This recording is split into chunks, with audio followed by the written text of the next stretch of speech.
now that we're rolling. We're Dude, in a studio. yeah, right. I mean, this is perfect. I was like, The shit, coolest. how are we gonna figure this out? Like Yeah. I was trying to figure out where we could meet, and Yeah. then your text was perfect. I mean, I very much appreciate you opening up the house Of and course, dude. letting us use the cage. It's kind of, I mean, It's kind of cool. I don't know whose blood this is underneath us, but There's there's definitely some blood. Yeah. definitely some blood. Yeah, And man. this is really awesome. I appreciate the tour, by the Of way. course, dude. Yeah. It's exciting It's that our you guys are kingdom. going to have something as special as you are outside. I knew something was happening here. I Hmm. didn't realize that it was that aspect, because like that was Right. where you would walk in Yeah, yeah, for the yeah. last event.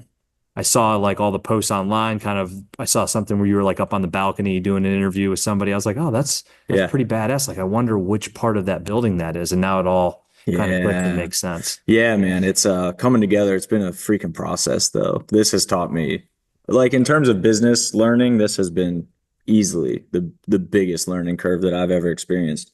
Getting in a place of this size and magnitude and just the plans that we have for it. Hmm. Like you said, we had the event here, obviously, like this is the cage is literally still set up from that show. That's why it's here. Yeah. But then the venue itself is on the complete other side of the building. So we've been in here for a long time, been set up for a long time. It's just like inching closer and closer. And February 1st, baby. Yeah. Like inspiration wise, where are you drawing inspiration? Because obviously, when I see like the whole landscape, I mean, 247 regional scene, you Hmm. guys are like the ones leading the charge from a regional circuit. When you get to like the national and international level, you see people who want to kind of snub the UFC. Like I think it's kind of hysterical when you're watching PFL. Yeah. It's like you probably would survive a little better if you didn't try to do everything opposite. Hmm. Something's working with that. Yeah. So who do you draw inspiration from, and like how do you pull together something that you know will resonate but is also uniquely 247? Yeah. That's a fantastic question. First of all, I love that. I would say at its core, like we're never trying to be the UFC. There's no part of us that thinks that we're going to rise to some international dominance like the UFC has. That's not the vision, not the goal. But what does inspire us is Pittsburgh, man. Like, not to sound super corny, but like you look around at the gyms and the fighters and the effort everybody's putting in. Mhm. That's always been here. The grappling, obviously, here is literally world class. So we see Pittsburgh as a place that can be like a California or a Florida, that can be a hotbed for future combat sports. And that's not just MMA by any means. That's submission grappling and Muay Thai and kickboxing and regular boxing and everything.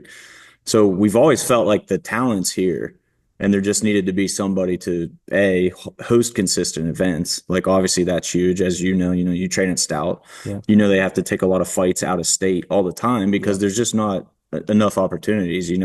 Even us on the run that we're on and at the stage we're at, we're only doing 6, 7 shows a year max, and that's just not enough for the I was amount going to of ask you, do you have like a athletes. goal as to like Yeah, volume, yeah, like for couple sure. a month or? Absolutely. Yeah. So when we're here, we'll have one MMA show a month and then grappling and Muay Thai mixed in there. Not one a month, but probably like 18 to 20 total, I would say, Mhm. over the course of a year. So at that point, it'll be like we'll have fighters saying, well, we can't do February 1st event, like I have my cousin's wedding or whatever. Like the things that happen. We'd be like, all right, that's cool. How about jump on our March 15th card instead? It's like, and that's a real date as well for anybody listening. March February 1st, 15th. March 15th. But like, yeah, you get the inside scoop. And See, you February jump on 1st is the going to be grand the opening. first one here in the Yeah, new for location. sure. February 1st is the grand opening here. Yeah, that card, we already have 5 fights signed for it. And they're like, all, dude, this is going to be the card for sure. It's going to be so sick. We cannot wait for it. But yeah, man, to your point, like, what inspired us was Pittsburgh. Like, I know how corny that sounds, I really do, but like the community is incredible. As we watch 247 fighting grow, like as we felt it grow already, Hmm. and knowing what the opportunity is going to become here, it's just tough to not get super excited about it, man, for everybody, because the Isaac Greeley's of the world, the Mike Wilkinses of the world, Danilo Villafort's of the world, like, their gyms deserve that spotlight for the amount of Yeah. work that they put in, and we want to be able to provide that. It's wild, man. Like I train up in Zealy Hmm. for Stout, and I it's a regular occurrence. You walk into the gym and, you know, you see somebody who, I mean, first of all, Mike with his run in Bellator, I don't think people quite understand. Maybe they're a little late to the game to understand Yeah. just how good he was. And I know that a lot of the guys on the fight team have said to me how much they want to be successful to help just kind of shine a light on him and everything that he's done. That's Will awesome. and his accolades. I mean, I feel so fortunate to have the coaches there. Warren is just such a genius and a guru, and the connections that he has and the influence that he brings with Sean Williams. And I'm up there, you know, like a month or two ago, and there's Dalton Rasta, Yeah. like just training up against the fence. Casually popping in. Yeah, and it's just, you know, you realize the level of talent, Shaka and Kama and just Crazy, all these man. guys. And then, you know, I'm hearing Morelli from like the DuBois area, Yeah. who I think like I played college baseball with his brother or cousin. That's crazy. And I'm just like, man, that kid, he's got, you know, Stephen Thompson's father in his corner. Yeah. And for as amazing of a wrestler as he is with the Penn State lineage, I'm like, this kid looks like a striker. He's scary. He's one of the most high-level guys I think that we've ever had fight for us. In terms, I think when we did our post-fight podcast from that, said something to that effect in terms of looking at guys who can be UFC ready. Like the first thing I think people need to understand is that getting to the UFC is like getting to the NFL. Like everybody plays football in high school, but how many of them do you know that go to the NFL? Well, even college football. Yeah, Look at well, there's certain perfect programs that example. really throw Turn it in them there. out, But yeah. like, think about your high school. Yeah, How many of the superstar high school players made it to Division One? exactly. Let And then alone Bama or How many Ohio of those State, yeah. guys at Alabama make it to the? I mean, It's crazy. right? The separation of talent is unreal. Yeah, I almost think it's funny because that's one of the most common questions that I get from people who maybe don't follow the sport, and even people who do, but don't drill in super deep. They're like, who from Pittsburgh has the best chance of making it to the UFC? And it's like, it's almost an offensive question because the answer realistically, and this is not a slight to anybody, the realistic answer is probably no one, maybe one or two, just because the odds of making it are so insane. You know what I mean? And there are definitely guys that you look at who are on that path. Well, and I think it's not just talent. There's so much talent out there. You have to be world-class talent, Yeah. but you have to also have, in most cases, world-class personality and marketability, right? That's Like it. there's not a lot of well, I should say there's been a lot of guys who have been in the UFC who have talent, but that don't last in the UFC because they're not marketable. There's just so much talent, right? And then you see a guy, I'm going to take some heat for this, probably from my co-host Lucas, and he's a Sean O'Malley guy. I love Sean O'Malley. I don't think Sean O'Malley's as good as the amount. He's more marketable. He's talented. Same as a guy like Connor, right? Like it goes without saying that they're talented. Yeah. But is Connor, even in his heyday, I think he was a lot better. He took it serious. Like, you know, we could speak. I commented on something. Maybe it was even a UFC post where it was they're saying that Connor's going to fight Logan Paul in an exhibition boxing match, and I was like, talk about an epic fall from grace. Yeah. Like this guy, especially when you think, like his whole persona was initially this guy that was just like a hard worker. I remember the documentary. Oh yeah. And he really was. He embodied just going out there and fighting. And now it's like you're a shell of yourself. You're kind of a joke. Yeah. And how much of his success was his skill, but also his ability to market himself. It's the total package for him in his prime. I mean, it was the perfect storm. I was actually, so before this, my degree in college is actually in journalism. I covered the UFC professionally for like 10 years for Bleacher Report, MMA fighting. Yeah. Okay. I ran Flow Combat for a long time. So I would literally cover events and interview fighters, coaches, and all that kind of stuff. And Connor's rise was when I was covering the sport. So I was like thick in it at that time. And from that perspective, like Rousey was huge, but McGregor was an entirely different. It was international. Yeah, it was the perfect storm of everything. And then the 13-second knockout about it. Like you can't script anything better to take his stock to the moon. And then the performance against Alvarez. And then, like you said, it's the class. I mean, it seems surprising and unfortunate, but at the same time, how many times throughout the history of sports have we seen somebody reach the top and then stop caring? It's, you know, that classic quote, it's hard to wake up when you're sleeping in silk sheets. Yeah. Like that's so true. And you see it happen all the time. So, well, and people want to watch what's unfolding. And then they're like, well, no, it's not. It's literally right in front of you. yeah. I mean, he looks Like Yeah. he's completely lost his He's passion for gone. fighting. Yeah. And kudos to him, man. You made a Yeah. bunch of money. I don't think there's anything wrong with Yeah. it. I think what bothers me is that he's He's still acting like he's not out. you can almost tell that, and this is why I think maybe the early Connor is obviously he's a true fighter. You don't get there without being a fighter. Yeah, All the money in the world can't take away that thing inside of for him. sure. And I think he's disappointed in himself, maybe. So it's kind of like Yeah. always talking, probably frustrated. I think the UFC's probably kept him out of the ring to help Mhm. with the negotiations with the TV deal. Like having two more Connor fights is helpful. But I how would long think does so. that stay? It's just like when you hear him talk, it's like, man, Yeah. it's kind of Yeah. cringy. Yeah, it really is. And then there's the whole, substance abuse angle of it too that clearly Yeah. seems like it's happening, but it's exactly what you said. And I think this is just life in general for anybody. I always feel like everybody thinks that they have this goal in their mind, and once they hit it, life's just so good. But all that happens when you hit that goal is a new goal emerges. Like you just constantly move the goalposts in your Mhm. life.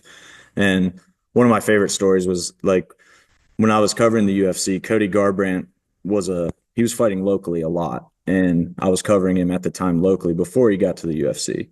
And I'll never forget when he won the UFC belt. I asked him, this is literally what you've lived for your whole life. Like, how does that feel? And he's like, bro, I woke up the next day and I was champ, and it was like right back to work. Nothing changed besides the fact that I had the belt, and now there's just new goals in front of me. And it's like you think that reaching the top of Mount Everest and then you're going to be satisfied, but now you need to just chase the next Everest. Like that's all Mhm. that happens. And you hear it throughout time. So I think that happened with Connor as well. Champ, king of the world. How much bigger can it even get? And then the bottom just blew out on him. Yeah. So yeah, I Yeah. think I think you're exactly right. He's feeling that sense of his prime's gone. He's lost the time. The timing to do it is no longer. He literally can't even do anything bigger now, Mhm. and that's probably killing him a little. Do you think we'll ever see anything like that again? I don't know if we can. Like the sport was still small enough to have another level to achieve. So now I don't know that it can like what's it going to do? Be bigger than the NFL? I don't. Yeah, I guess that's You know true. what I Like mean? Yeah. part of his explosion was this explosion of the sport. It's just like Ronda Yeah. Rousey. Like she Yeah. was a phenomenal talent. Don't get me wrong. And history tries to rewrite that she was trash because of how she went out, and that's completely ridiculous. Like if you were there during her run, you know that no female has ever done what Ronda Rousey did.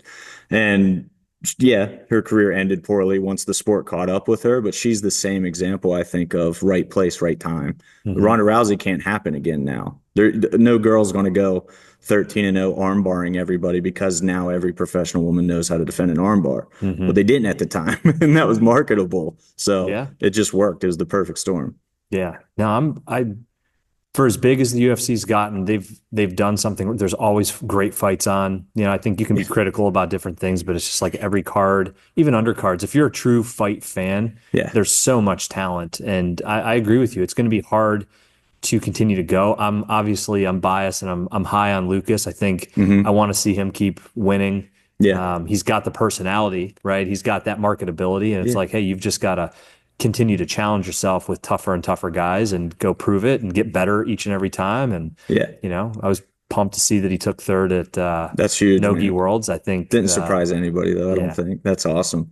But yeah, I want to clarify that statement a little bit too, because I do think guys from Pittsburgh are going to go to the UFC. I'm not saying that I don't think it's going to happen. I'm just saying that if there was a betting line yeah, yeah, and the choices are they will or they won't is the safe bet just because it's so freaking hard to do that. yep.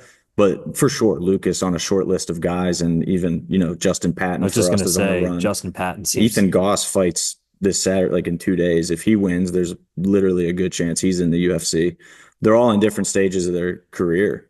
I think it's really cool. Like Ethan has the belt, has defended the belt. mhm, He's 32. It's time. It's now yeah. for him. He's on a 6 fight winning streak. Patton is putting together a streak of his own. Still not the champ, but he and Ethan are close, so it's tough. We Ethan's like log jamming Patton from the belt a little bit. Dude, I'll tell you, Justin Patton's walkout. So sick. I probably One over of the talked best. about this. Like listening to the rooster and having the build up of him walking out and standing at the edge of the Yeah. cage. It's just like, damn. You don't even have to. I love Alice in Chains anyway. They're literally one of my favorite bands ever. And Dirt, I think, is like a top 5 album of all time. Hmm. But even if you don't like Alice in Chains, that walkout hits, man. Like you don't even have to Absolutely. like the song to like that. It's so good. Absolutely. Yeah.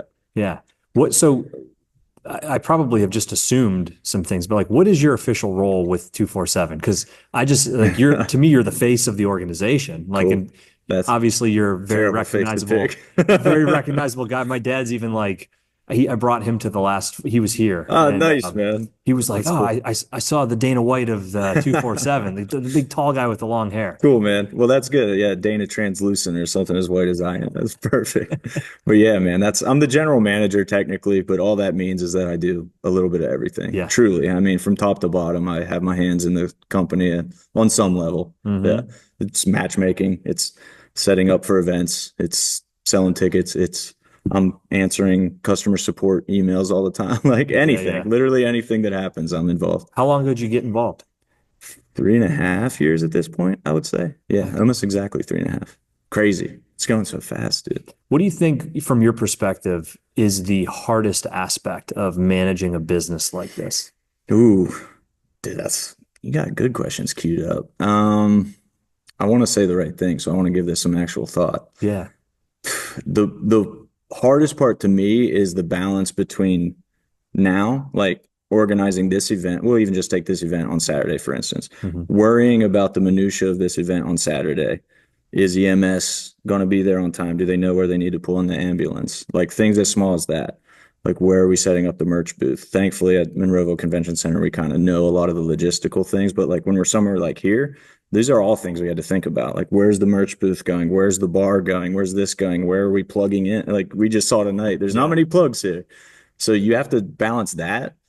But our goal is to grow. So when you get caught up worrying about all of that, you're not doing the things that actually grow your business, like going and attracting new sponsors, working on TV deals, like these bigger scale things that can actually take us to the next level. So the hardest thing for me is finding that balance between all my times going to just making sure we kind of keep the wheels rolling Hmm. versus getting a new engine in the car. You know what I mean? I heard an interesting thing. It was, I think, Evan Hafer from Black Rifle Coffee. Awesome.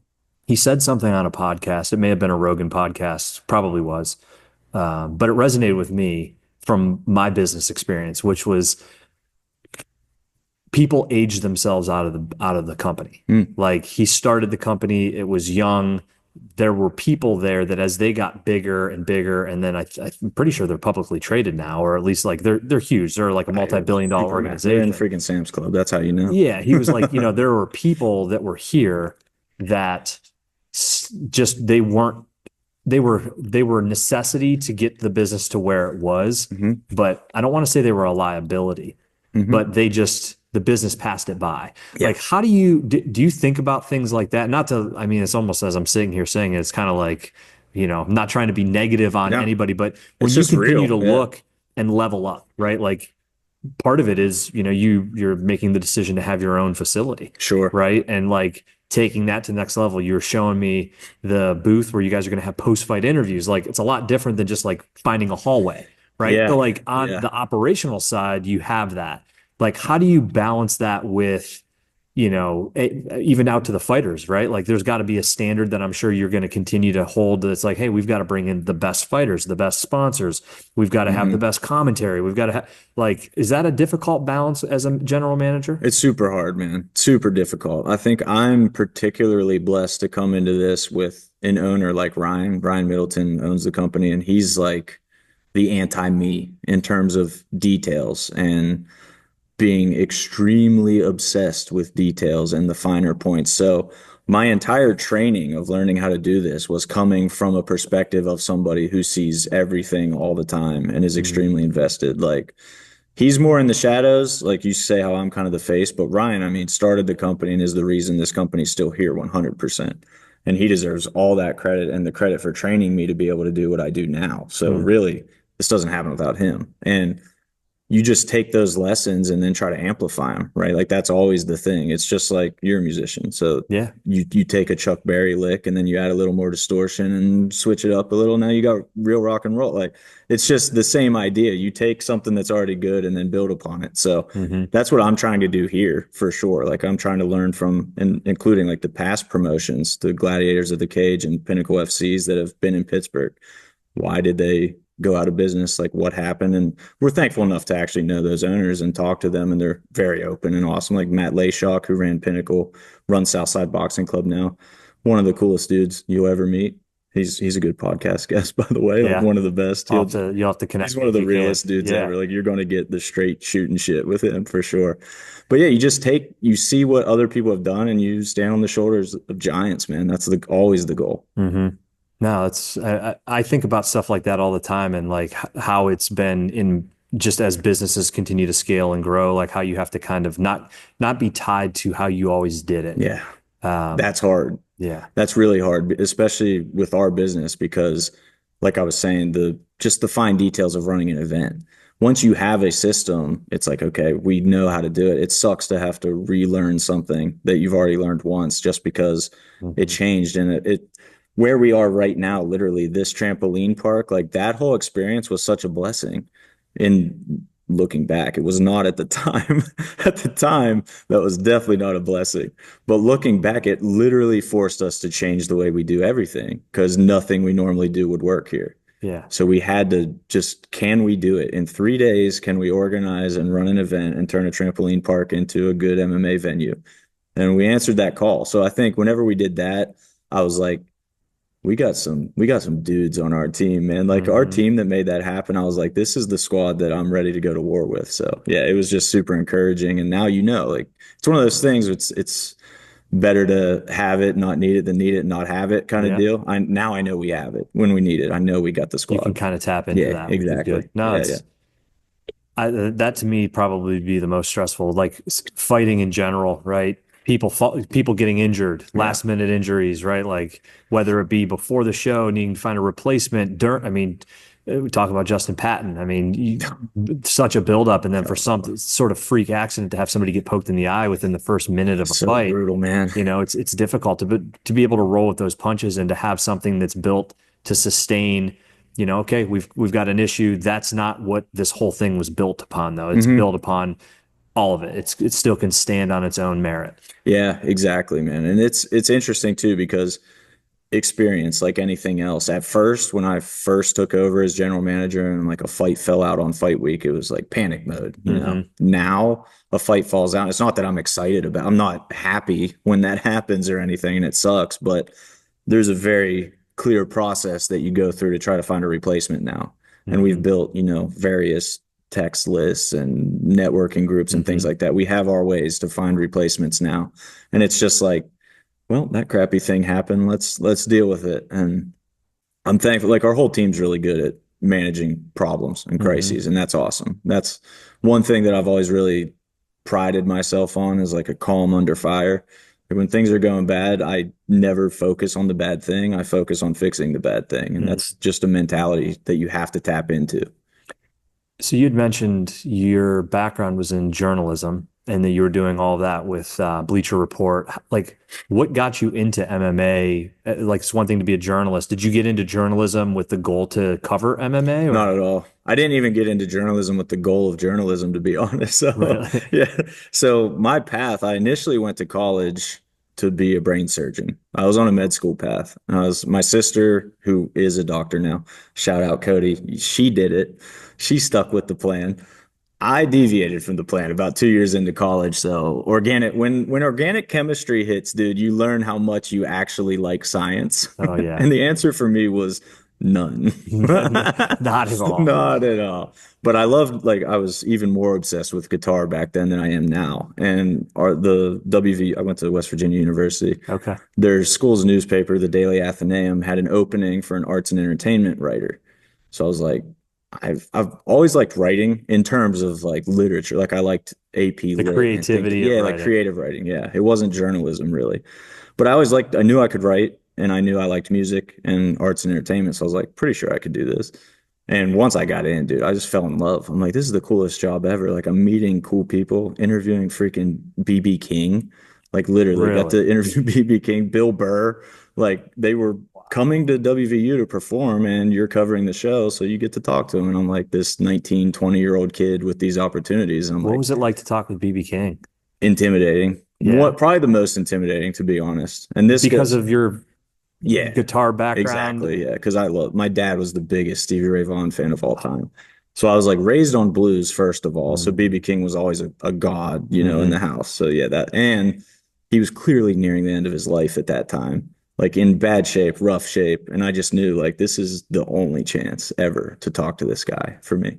Yeah, dude. Intimidating is Any definitely the moment word. from that conversation that really sticks with you? Not really, to be honest. If I'm being totally honest, he wasn't super talkative, and you could tell he didn't want to do the interview. It was one of the, it was one of those, and it was like yeah. It wasn't a good interview by any means. Not my proudest one, but it was still cool to be there doing Yeah. it. Yeah, No, I can imagine. I would mean, love. dude, Yeah, blues is actually it's just I'm like a week. This is like not healed very well yet, but nice, doing like a whole music theme to my boys because my boys are all named after musicians. nice. And I wanted to be discreet. So like my oldest son is named after Jimi Hendrix, Okay, and is so he Hendrix? yeah, Sick. yeah, That's such a and cool name. yeah, and Hudson after Saul Hudson, Okay, aka Slash, Splash. Yeah, yeah, right? nice. So um, I didn't want to just have like a Jimi Hendrix silhouette on my arm, Yeah. so we did the opening notes from Little Wing. Oh But if I'm man, being honest, as much as I love Hendrix, I probably listened to the Little Wing version by Stevie Ray Vaughan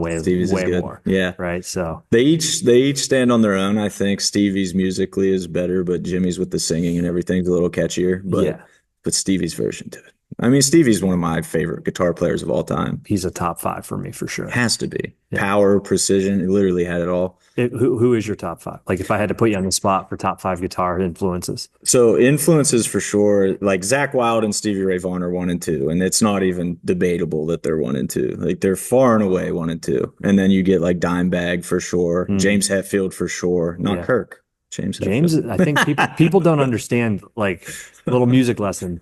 James Hetfield records all the guitar parts minus the solos on Yeah, yeah. every album. Yeah, And as he's he should. I think a top three rhythm guitarist, Yeah. technical, picking. I think guitar players know, but I think the average person does not appreciate good rhythm guitar, good down picking, a strong right hand. Like everybody looks at like you're playing guitar and you're shredding, like the left hand's going nuts. The right hand is so much more important than the left hand. And for me, it's not even close. Like if Yeah. your right hand is killer, the rest will take care of itself. So James for sure. And then influence. I got one more. Better make it count.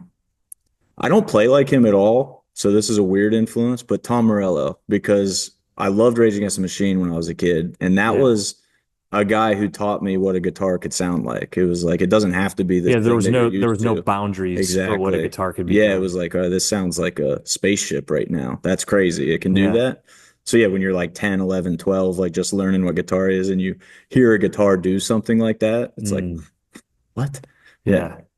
But yeah, in terms of like who I play like, definitely Zach Wild. Like Yeah. I just sound like a Zach I'll Wild be seeing copycat. him. Thank my son doesn't listen to this, but Christmas present I bought my dad and my son tickets. We're going to go see Metallica, Pantera, and Suicidal Tendencies up So in beautiful. That's so beautiful. Syracuse in Nice. April. So That's near your stomping grounds, right? yeah, it's a Close. little bit further north. Okay. My son is obsessed with Jay Weinberg. Okay. So the former drummer of Okay, Slipknot. I don't know who that is. I'll Yeah, be so honest. his dad is Max Weinberg Okay. from the E Street Band with Bruce Springsteen. Wow. Jay filled in for Max and toured with E Street Band like 12 years ago, and then left that. And Slipknot was like, "Hey, we need a drummer to replace," What a wild. and so Joey Jordan. Was he right after he Joey? was the guy right Oh after wow. Joey. Okay. Never knew that. So he did that, and then they parted ways, and then they brought in Eloy Yeah, from Eloy's insane.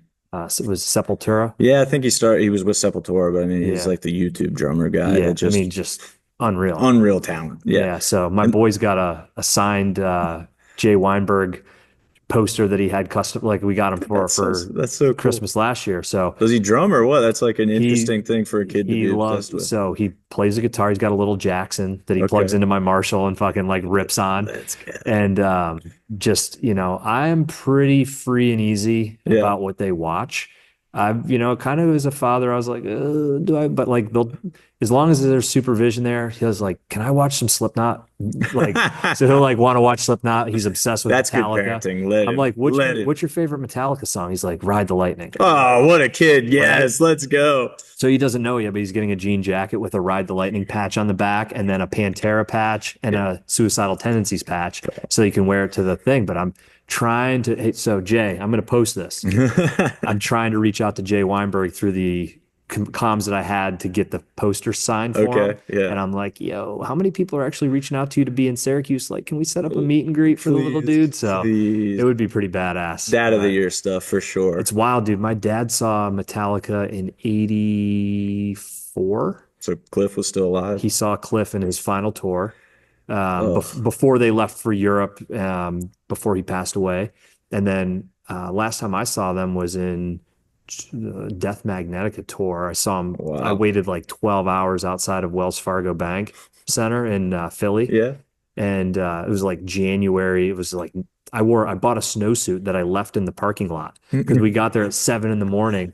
and we were on the floor. I was fucking right on the rails, dude, like front row. Got to see it was them, Machine Head, and the Sword. That's a great lineup. It was a badass lineup. Wasn't the greatest like album, but they played a lot of old stuff. For like, sure. They're going to play they were fucking awesome. They're Metallica, dude. They get like almost, I don't know. I feel like they get somewhat of a bad rap because the newer albums are not as good as the older album. But bro, they're so legendary. You cannot say bad stuff about Metallica. I won't tolerate that.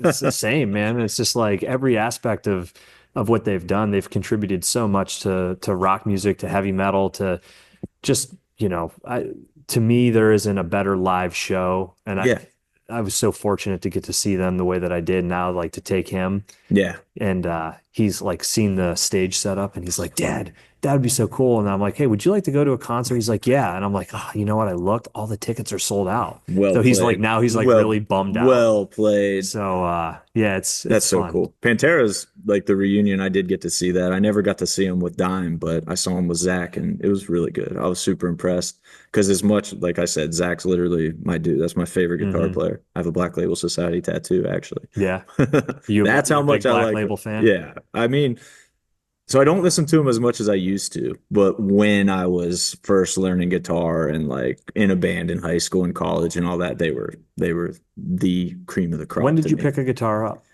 Probably the first time. I'd say I got a guitar when I was like 11 years old for Christmas, something like that. And I played it for like probably a month and then quit because it's hard, right? Right. and you're a kid and PlayStation is not as hard and it's cool when you're a kid. Yeah. And then when I was probably like 13, 14-ish, one of my friends played guitar and had a band. Like they already had a band started and they wanted to get a second guitar player. And I would like mess around with him and he would teach me stuff. And then I was like, once you learn like one song and play it with your friends, it's game over. It's the coolest thing that you'll ever feel in your life. So once I actually played something, then I got fully addicted when I was probably like 13, 14. Yeah. And then from there, just game over. There's we were talking before we kicked things off. I was telling you like walking and sitting in this cage kind of brought back memories from when I was in a cage. Yeah. Similarly, like being on stage to me, if I could do anything, it would be like, I would want to be a musician. Same. Like, and I've got a good friend of mine, shout out Dave. He's actually going to be down in Charlotte with his new band, The Violent. Nice. So I don't know if you're familiar with a band called Red Sun Rising. I am not. They had a couple number 1 hits on the rock charts like 4 or 5 years ago. Dude, that's but he's like plays every instrument. He's the guitar player of The Violent. He was a guitar player for Red Sun Rising. He was a bass player for a while, but I mean, I got to know Dave as kids and he was a drummer. He was like 13 years old playing in bands with like high schoolers and young adults that were like our local metal scene. Yeah. And he was just nasty as a drummer, like so good. It's so cool that he stuck with it because I feel like every local scene knows that kid that was wildly talented and it's not even 50-50. It's more times than not they disappear by the time they're 20. You know what I Yeah. mean? So it's cool that he's still doing it. Oh, dude, and he's one of the guys that I always get a text message from on my birthday. My 30th birthday, which Jesus seems like it was just yesterday. My wife and I flew down to Orlando. So they did 2 or 3 years where they played a New Year's Eve show with Seven Dust. And so like got to go down there, sit in the back. Seven Dust from that area? They're from, yeah, Okay, I they're feel from yeah. down there. And I'm like sitting in the green room eating fried chicken with my wife and them like after the show, and fucking Mark Tremonti comes walking Ah, by to dude, sound let's because he's go. he's He's an like close. Orlando boy too. He's Yeah, Orlando dude. He's close with Lejean, and so it was just like blew my mind. that's sick. He's always just given me opportunities to kind of like wet my whistle. So cool, man. I love Yeah, that. Tremonti's a wildly underrated guitar player very too. much so. Yeah, I think the Creed. Creed tie to it That's it. That's what ruined it for him. it kind of kills it. I But did it really ruin Alter it for him, Bridge, though. yeah, right. It He's made him doing a all right. boatload of money. He's doing all right. Yeah. Yeah, his Alter Bridge stuff and his solo project's Yeah. amazing too. Like Yeah. I mean, he's who turned me on to Miles Kennedy, which I have obviously, with his tie to Slash, Miles and and Slash. Yeah, which I yeah, think is also just such an underrated, like if anybody is into for good sure. rock music, go For sure. listen to Slash and So Miles good. Kennedy. Like, Yeah. wow, so good. Miles himself, an underrated guitar player too. They Yeah. think of just because he's such a good singer that it overshadows it, but his guitar playing is top notch. Are you familiar with Richard Fortus? Not So Richard lay it on me. Fortus is the rhythm guitar player of Guns N' Roses now. Okay. So I would argue he's more of a technical guitarist than Slash. There's some shit I was just like, wow, like, and dude plays his role well, Yeah. but When it's his time to shine. unbelievable blues guitar. So go watch Oh, YouTube nice. videos of Richard Fortus, I certainly will. and That's he's awesome. he's like a guitar guy, Yeah, like yeah. has like custom made Telecasters with like special like he's I down already like know the loves rabbit his hole I'm going to be in loved tonight, his brother. tube amps, and like dude, there's some shit that he plays where I'm just like he plays he does this variation where he's got like a layering tool that Hmm. he was like lay a regular lick down, and then he starts playing like a secondary lick, and Oh, yeah, yeah. We'll then just he's loop it. looping Yeah. it over top, and then he starts playing like this blues solo over top of that, and it's just like what the hell, like Yeah. how is your mind going from these notes and it just ties it together? Yeah, man. It seems completely unrelated, but it's actually a perfect tie to kind of the talent level in MMA that we're talking about because the Mm, same exact thing is happening in all aspects of life, but it's just music and MMA is where it stands out to me because I'm yeah. invested in that. But there's so many Instagram guitar players and guys like Richard Ford. Like I've never heard of him. And I love guitar more than 99 out of 100 people that you're Yeah, going to yeah. walk, and I've never heard of this guy. There's these guys that are just completely mind blowing and they're out there and they're doing the thing, but there's just so much now that it's like Hmm. overwhelming to find them. Yeah, it's fun. I love seeing people who are just really good at what they do. Yeah, Whether it's a same, guitar player, same. jujitsu, Yeah, fighter, Jesus, like there's, woodworkers, you name it. If you're good at your craft, I know.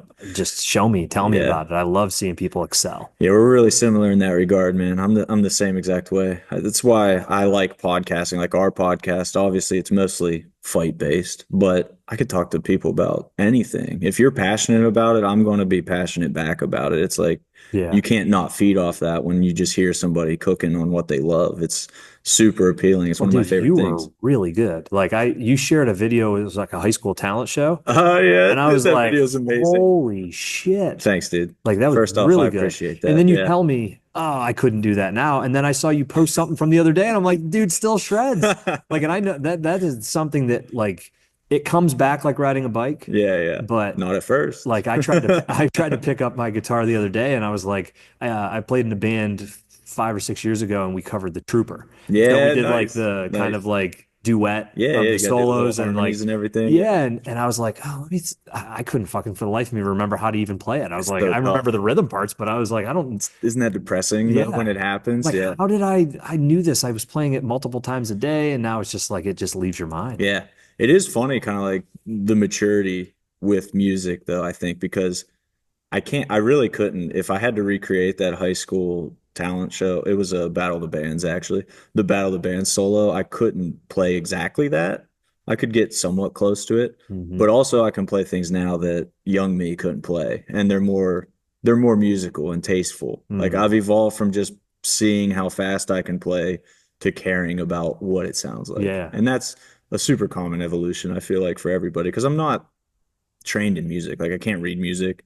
I can read It's tabs. like a 45-year-old jujitsu guy, Yeah, yeah, right? Like, exactly. like Yeah. I'm gonna, Yes. I know a lot. Yes, Like, yes. No, that's exactly it, man. So I'm just out like trying to play what sounds cool to me. yeah. That's what I've always done and learning songs that I like. And that's why I have such a respect for James Hetfield because like in terms of songs I could cover tomorrow, it's like 99% Metallica that I Mhm.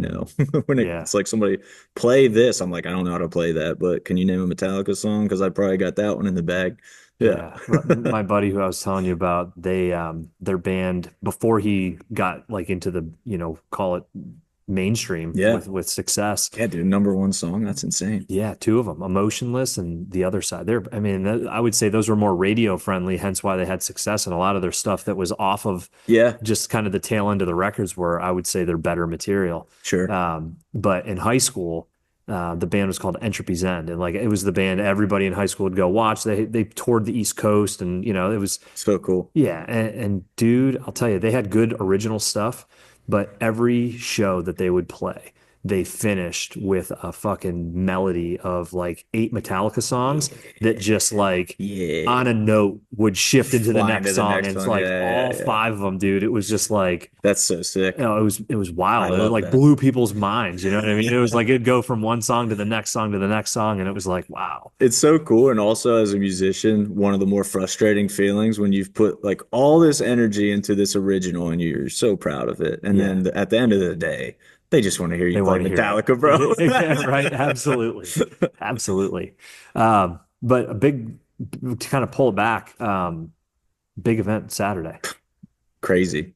Feels good to be here in the cage, just kind of shooting the shit because fight week is a unique beast for sure. Hmm. And of all the lines of work I've ever been in, there's been nothing quite like fight week. The nerves, the stress, the amount of work, just the Hmm. hours, you're up at 5:30, 6 a.m. and you're working until you can't keep your eyes open, basically. And it's like at the end of the day, it's one thing that you have to find peace with is you're not going to get everything done in one Yeah. day. That's a hard Is feeling. this the cage that you gonna Actually prepare? not. No, we have a You got a second second one. cage. So yeah, the second cage is at the convention center right now. Yeah. So that's nice, first of all. But Yeah. yeah. Yeah, man, Fight Week's a unique beast, but this card specifically, like so proud of how this card came together. Even we lost like 4 fights in the past 3 days.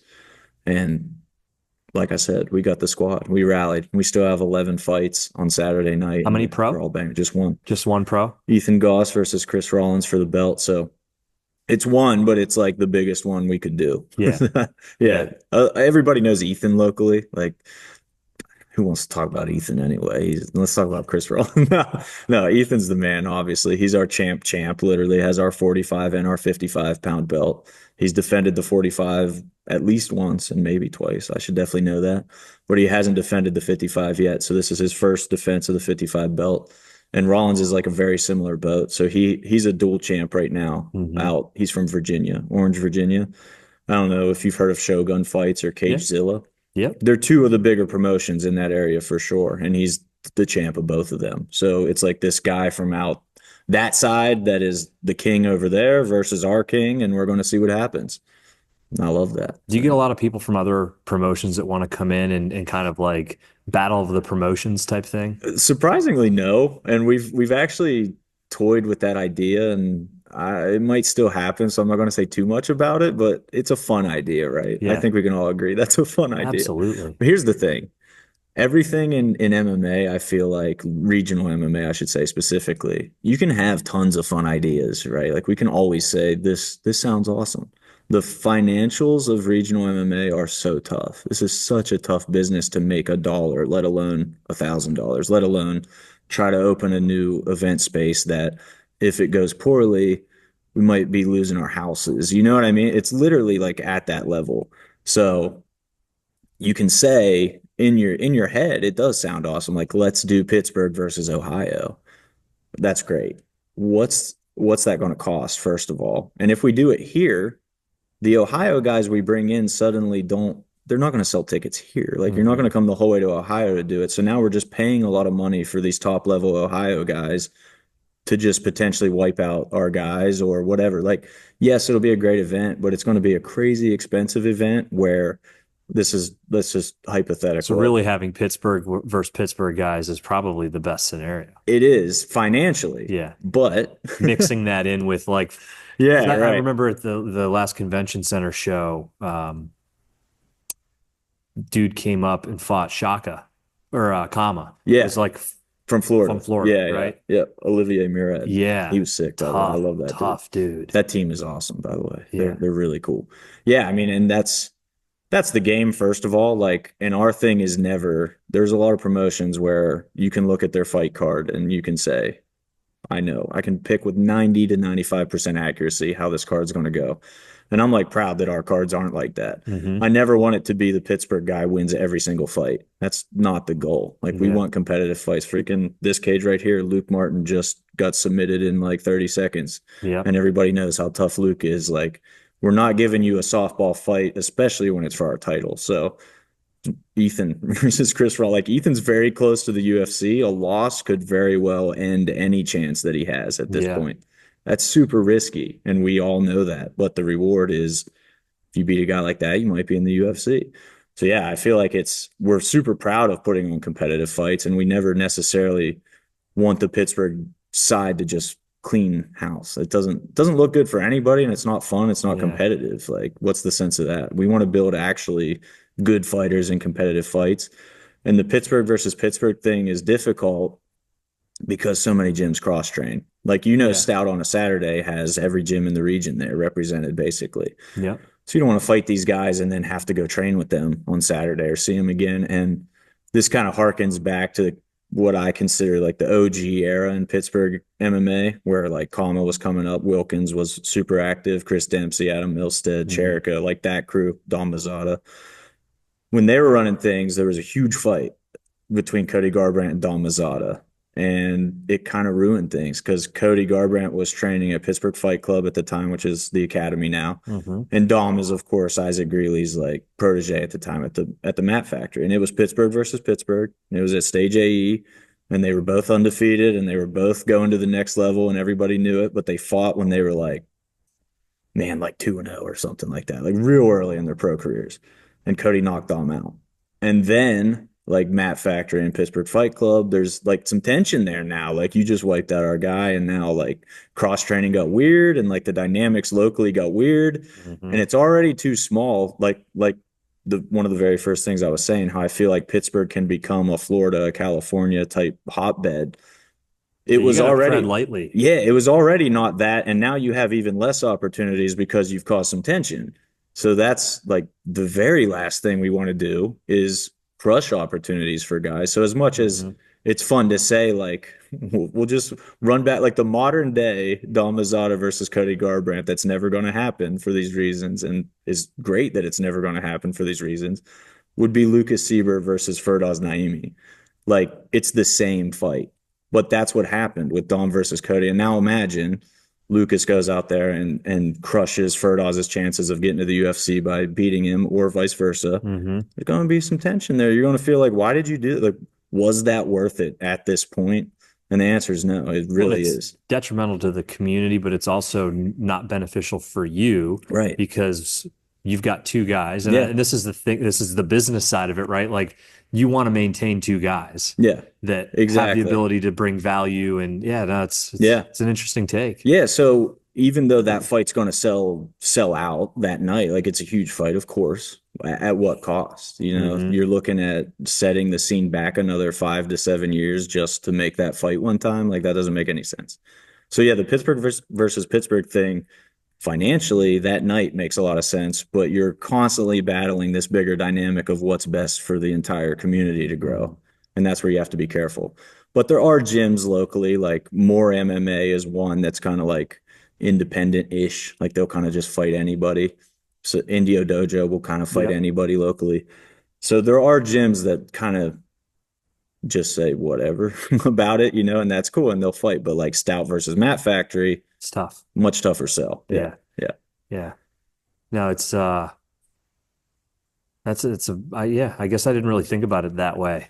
yeah. Um, is there a fight that you really want to make? So many, dude. So many. But let me think of like my ultimate. So the obvious one for, I think, 247 fans and strictly regional MMA guys would be a Cowboy Eddie versus Hoot Lee rematch. That title fight was insane. It was our biggest crowd ever in Murraysville. And they're just two super fun guys. Like Hmm. that atmosphere was so electric and it ended kind of controversially. So it's like one of those ones that you run that back, it's going to be bonkers and it doesn't hurt the dynamic. Like I said, Indio Hoots Gym is totally cool fighting locally. So it's one of those ones that's not going to cause the ripple effect. We've already seen it once. It's got that rematch allure. That's definitely one. Yeah. On a bigger sense, of course, there's like matchups for Lucas and Yeah. Patton that I would love. I want to see Patton versus Cafaro again and not get Oh, poked in the dude, eye. Like I want to see is that something that can happen? maybe. Yeah. We looked at it right away, but Cafaro was He was his having a little wife one, was wasn't having a he? kid. Yeah. Yeah. So, but down the line, we'll see what happens. Yeah. Ethan Goss, sticking with Saturday. Ethan Goss had a really good fight against a guy named Brady Huang from California. He was like 13-4, I think, and he just won again 2 weeks ago by heel hook, and he's now on like a crazy win streak, like all by heel hook. It's clearly his thing. So like Ethan versus Brady would be a good one too. If Mm, Ethan gets past Rollins and doesn't get called up, which I hope he does, obviously. I'm tired of having him fight for us. mm. Like, I'm not, we're just joking. Like, we always bust Ethan's balls hard. But Ethan versus Brady Huang is like the very obvious next fight. Very exciting. Yeah. Yeah. No, I know. I was just we were talking. I was at my son's jujitsu class and I ran into Max Gerald. Nice. And man, that kid, he's super. I had no idea when I first met him and saw him at the gym. He doesn't come across like a fighter. No, And not then at when you all. talk with him, you're like, wow, you are like a fighter's fighter. Like this Hmm. kid is Yeah. super serious, super intense, but he's got Yeah. this baby face look. Oh, for sure. And I think that's going to be a banger. Mm.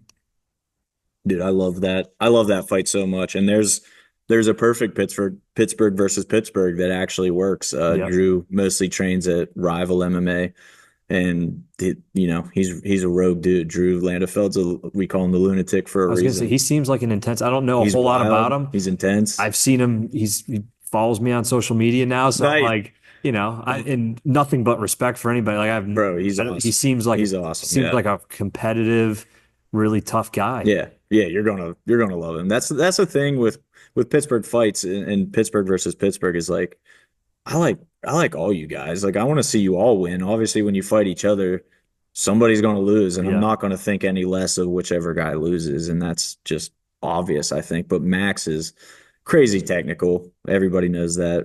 I listened to him on your podcast with Lucas, and he's super intelligent and thoughtful too, which I think is interesting. And his like history of MMA is pretty deep. It's clear that he's obsessed with this. yeah. And that's what you need. That's like clearly what Lucas has. Anybody who gets to that next level, you got to be obsessed. So it's crazy to see Max have that at such a young stage in his career. Like he has a fantastic foundation, and honestly, that loss that he just had, I think, is The going to be best thing that could fantastic for happen to him. him. Absolutely. I agree. It's wild. He is one of the guys that I'm up at that gym 6 days a week, whether I'm training or my son's training.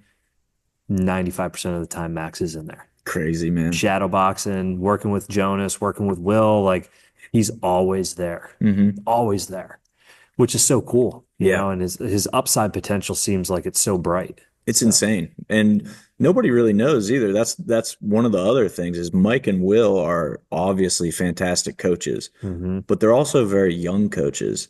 So the thing that I think gets overlooked with coaching in general is like this coach is really good, but coaches can improve just like fighters. That's Like a great point. Mike and Will are going to start coaching better the longer they do it too, or get distracted and caught up in coach work. Of course, a coach can lose their, Yeah, edge as well and fall off. yeah, But if they stay the course like it seems, their coaching's also going to get better. So not only is the talent level of the gym getting better, but the talent level from the top's getting better.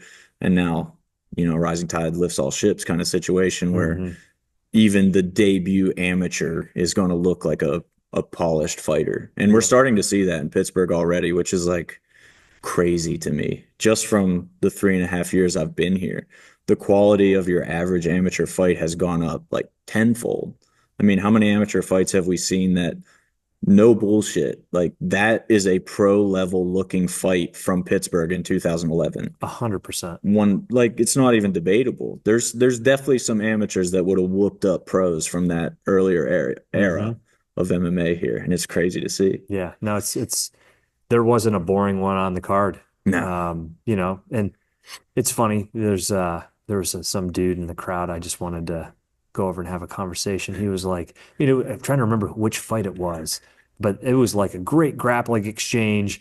And he's like, I didn't pay for people to wrestle around on the ground.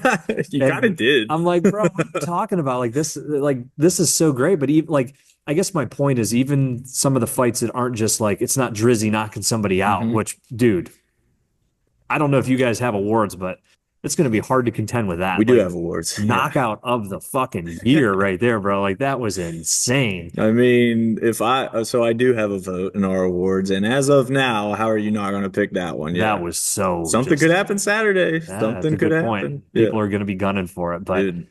even the fights that were more technical and on the ground 5 years ago, 10 years ago, like when I fought, I mean, Yeah.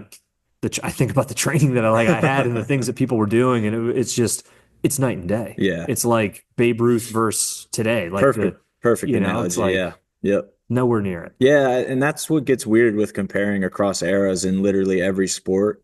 And I think it's just funny because in MMA, it's just such a young sport that we haven't been able to do that yet. But Hmm. now it's getting old enough to where you can look at Chuck Liddell and be like, that's crazy that he was ever this dominant champion because nowadays he would not probably never even make the UFC, to Well, be dude, honest. and to not to throw shade back at Max Gerald, but the one thing he's intelligent, he's skilled, but the one thing I disagree with him about is his take on John Jones. Yeah. And that right there to me, like just summer the Oh fact that you're man. 20 years old, you win at that era, and then you've continued to kind of get better and better, and you're still winning today. Insane. Insane. Say what you want.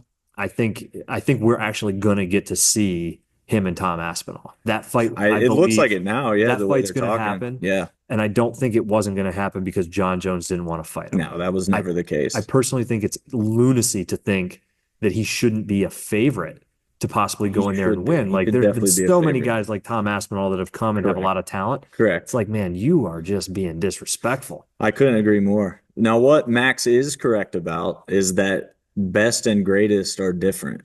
But what he's wrong about is that John Jones is both the I was best just and gonna the say greatest. I would agree with you on that. That's a good point. They are different, but he is, in my opinion, the best and the greatest. I mean, dude, like it goes right back to like the Ronda Rousey, Conor McGregor Mhm. conversation. But unless you lived it, unless you watched Jones's rise, it's tough. It's tough Yeah. to remember. And the same could be said for Anderson Silva, honestly. Yeah. Did Max talk about Anderson much? No, we didn't talk, and I I would think like to that know how he goes. feels about him. I think that goes to the same point. I just think that was before his time. Yeah. You know what I mean? It's like that's what I remember watching the Yeah. fight where he beat Shogun and being like, "Holy This shit." kid's I unbelievable. remember, I think we did talk about Anderson, but I remember Anderson fighting Laban. Yes. Like Chris Laban and Yes. him, that I mean, It was a blow. It was like one it person was wasn't from a even different planet. close. Yeah. Yeah, It I didn't mean, even make sense. Anderson's whole run was like probably, I don't know. I mean, it's super debatable. Probably better than Jones at his peak. If you just look at the very peak, Anderson probably had the highest peak, I think. But mhm. Jones's ability to hit like one notch below a peak and then just stay there for 800 years Yeah. is like one of the Yeah. craziest things ever. Yeah, Yeah. absolutely. And I think, the last few fights have been, you got the Reyes fight, you've got the Santos fight. Yeah. It's like, But okay. And then you throw out of the ring stuff in there, like, which to me doesn't matter. I think Lucas said it. It's like the fact that this guy was off the rails, not training hard, probably doing blow every in weekend. fact makes it more impressive. Yeah. Yeah, yeah. Like, I totally agree with you. And I think that like those fights, and I don't know this for sure. I don't know John Jones's mentality. I would say that he just literally didn't care about those fights because no offense to them, but who is Dominic Reyes to John Jones? How can he get mhm. excited about that fight? What's there to fight for? Like we see it for fighters all the time. And We saw it with Gustafson, the first when he Gustafson had something to fight. prove the Then the second next the time, next fight, it was kind of like, okay, in DC the second time around. Look what happened. Now, if the first one had some juice too, don't get me yeah, wrong. That one was hyped. He was motivated for that one and looked great. But yeah. the first Gustafson one is the much better example. Like, He who's this? fights he fights Dominic Reyes at 205 right now. He beats the fuck out of him It's in the first not round. even close. And just also, as you know, you fight, you train. What's the sense in overextending yourself to maybe get caught? He did actually. I would argue this, and I've never even thought of this until right now. It's almost more impressive that he was able to just do enough to win all of those without Mhm. getting hurt, without finishing the fight, and just being like, I'm so much better than you that I'm going to go on complete cruise control, and you still can't beat me. I've had an interesting thought about this actually since I had the conversation with Max, and it's I think a lot of people I think John Jones is a deeper individual than people He definitely realize. is. 1 million There's a percent lot he going is. on in his Yeah. head. He reminds me of a friend of mine, like very like I think he's a tormented person who's like somebody asked him that one time, was like, are you a bad guy who's trying to be good or a good guy who's trying to be bad? And he was like, I think I'm a bad guy trying to do good. Hmm. And I see that. I think there's like a darkness inside of him Yeah. that he tries to control and he wants to be a good dude. But I think there's a deepness to who he is as a person. And I think he's very self-conscious because he wants to be portrayed certain ways.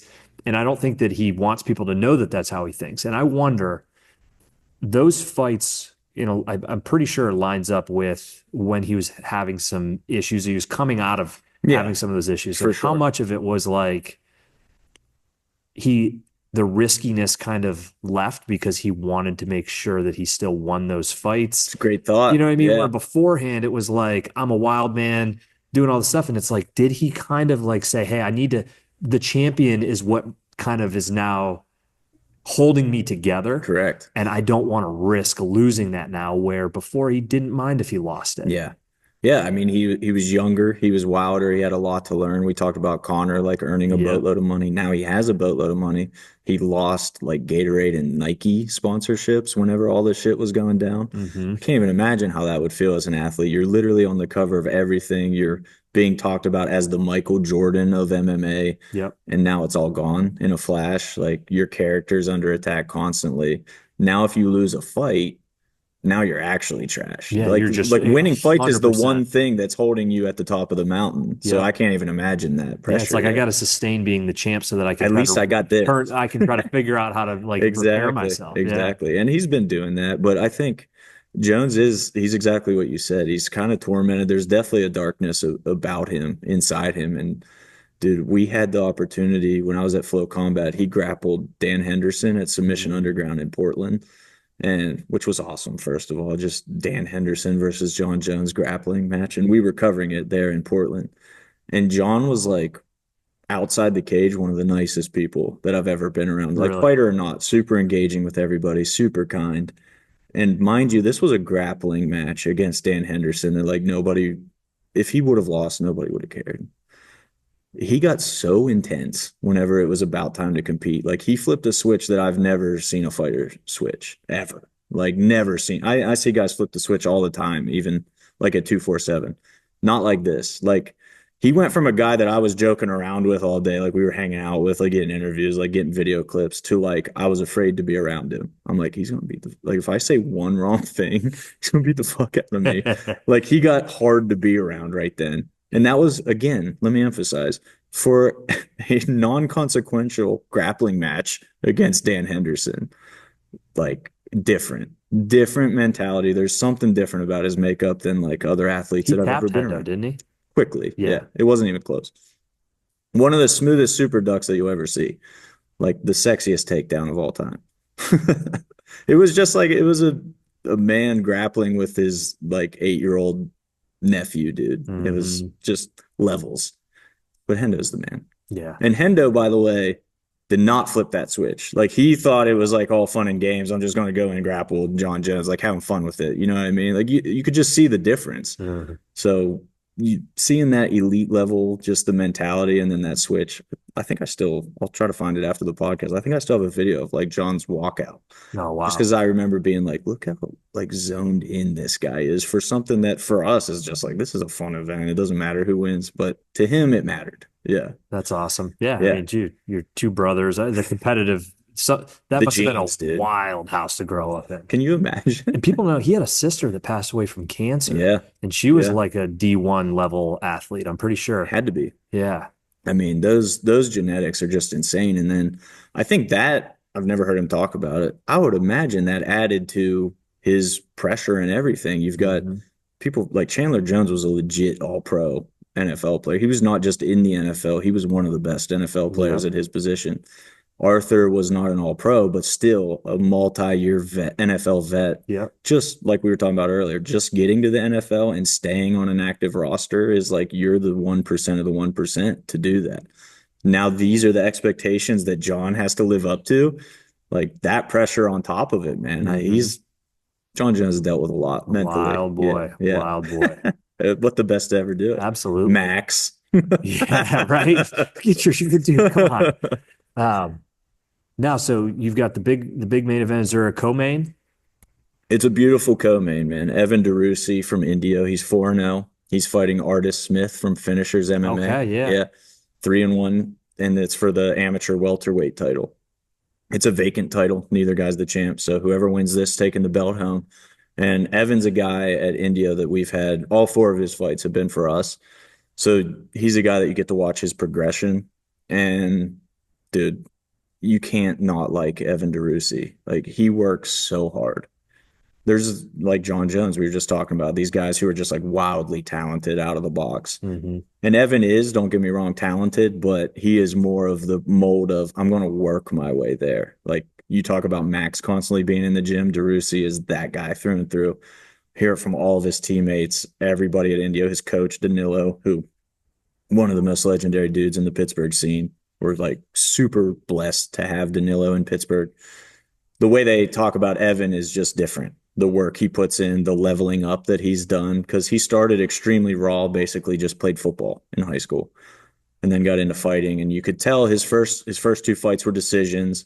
And he looked good and he had promise and you could tell, he's super talented, athletic kid, but Hmm. decisions against, 0-0, 0-1 type guys. And then he flipped a switch against Dan Walters and Tyler Llewell in his last two fights. He finished and impressively finished one knockout, one inverted rear triangle, whichever terminology you prefer. So a crazy submission, a crazy knockout, and now you're like, oh, there it is. It was one of those guys that you could tell the raw tools were there, but when's it going to click kind of Hmm. thing. And now it's clicking. So it's like super special to watch his development in that sense now fighting Artis Smith, who's a brown belt in jiu-jitsu, a 10th planet brown belt. So nothing to sneeze at all. Super dangerous everywhere. Been training forever. Fought elite level guys in his own right the whole way up. They're like the same person on opposite ends of the state, and I freaking love that. And that whole finishers team is amazing Hmm. too. Like just shout out those guys, Coach Ricky and Zach. Zach Makovsky was in the UFC, top level UFC flyweight for a long time.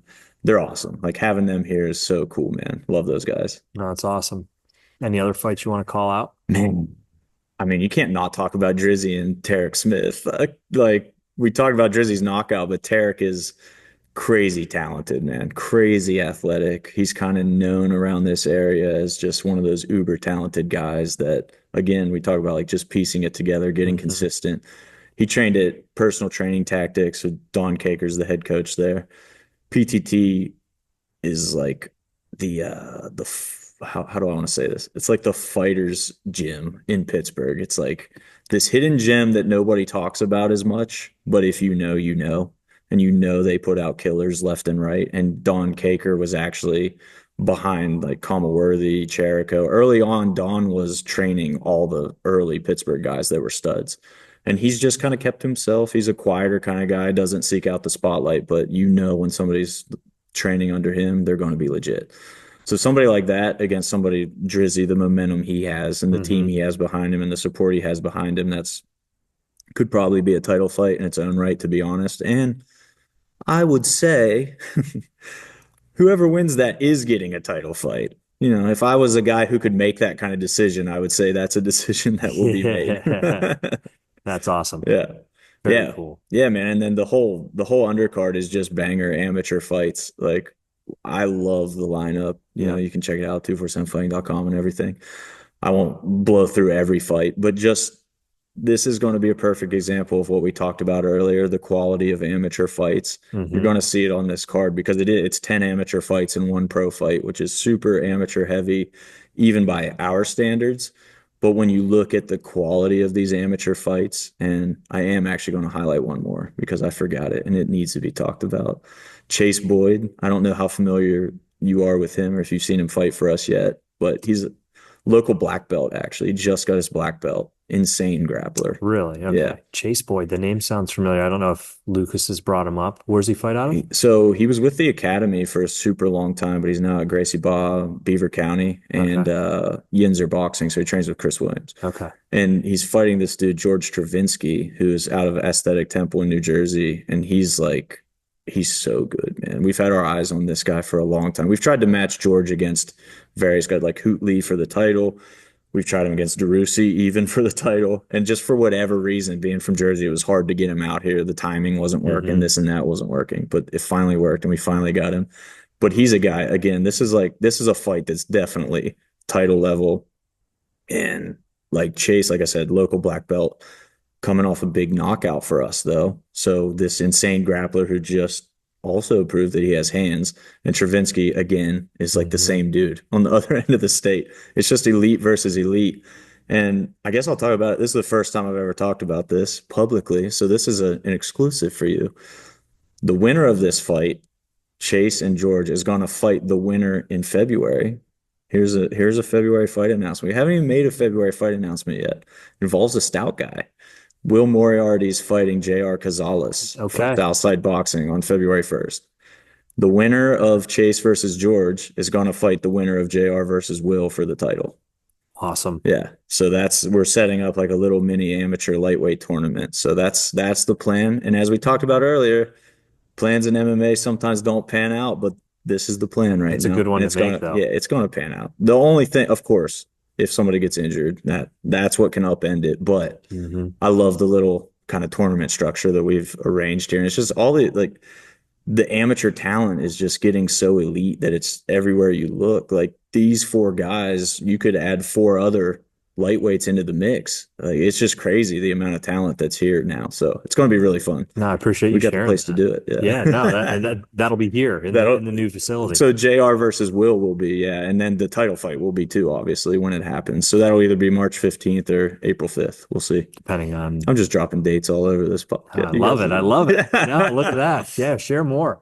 It's I'm excited. I've heard some rumblings about some other things for February, which I'll let you guys make those announcements when you're ready to make those announcements. But I know there's some things in the works that there's good stuff for February, man. Yeah. It's funny because you're seriously like the 4th person who said I've heard rumblings about February, and it literally has me wondering what people are hearing because I'm like, we do have good stuff planned, of course, but.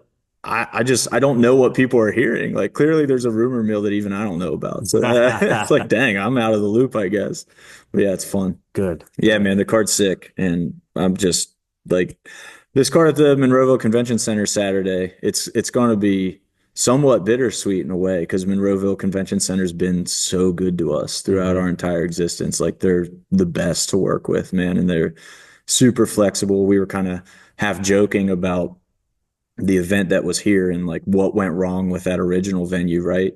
Everything that went wrong are things that Monroeville Convention Center is not. Like it made us that much more thankful for what you had. Exactly, for how they are, because you see how venues can treat people and how terrible it can be. And then you realize, man, Monroeville Convention Center, they're awesome. They know what they're doing and they treat you right, doing things the right way. So it's not for sure our last show there, but with the venue opening, it's going to make less and less sense to have any shows anywhere else. So I would say this is our new permanent home, and that's where it's going to be. So let's have one last Christmas party at the Monroeville Convention Center in the meantime. Fantastic. And tickets still available? Still available. They'll be available at the door too, but I kind of think it's kind of funny when people ask if they can buy tickets at the door because yes, you can, but you're going to scan a QR code on your phone and buy them on your phone anyway. Like it's not like you go up and buy a physical ticket. Yeah.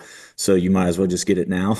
Absolutely. And then you just scan in with your QR code and then that's it. Very cool. Yeah, it's man. Always listen, the event that I've been to there, they've always been top notch. So. Yeah. So the convention center, for people who follow us but haven't been there, it's what is cool about being there is that it's a giant open space. So we're able to do table seating for everybody. So you have a seat at a table and there's 6 at a table.